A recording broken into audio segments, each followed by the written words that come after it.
Tinitingnan ng Presidential Anti-Organized Crime Commission ang paghahain ng criminal cases laban sa may-ari ng gusali sa Parañaque City na ni-raid kamakailan.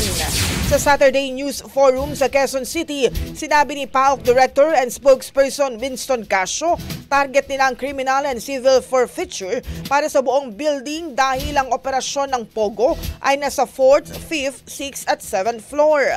Dahil dito may kahaharapin umanong malaking problema ang may-ari ng gusali dahil sa pagpapahintulot na magamit ang establishmento bilang isang POGO hub.